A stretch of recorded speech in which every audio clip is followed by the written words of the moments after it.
Дастарханға ерекше сән беретін осындай сәбізді рулет дайындаймыз.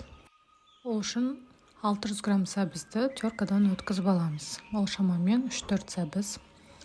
2 ас қасық майға қуырып аламыз сәбізімізді.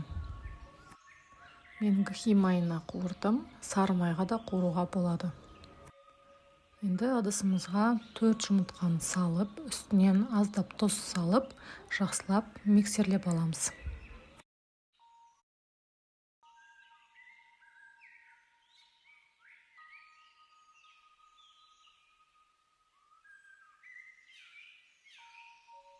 Миксерленген жұмыртқаның үстінен аздап суыған сәбізімізді салып, жақсылап араластырамыз.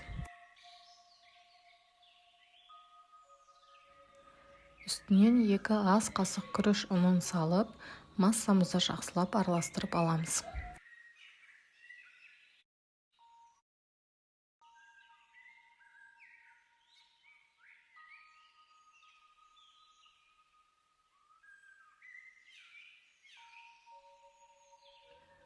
Пергамент төселген формаға сәбізді массамызды салып, бір келкі етіп жайып шығамыз.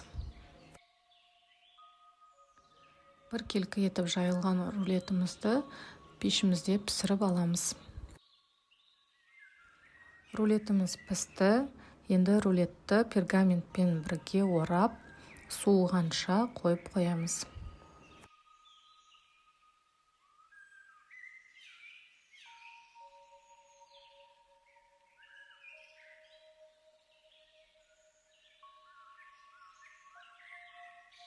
Суыған рулетімізді ашып, творожный сыр жағамыз. Осындай зеленью дегенді жақсаңыздар, ерекше дәм береді. Тегістеп бір келкі етіп жағып шығып, рулетімізді орап, холодильникке салып қоямыз.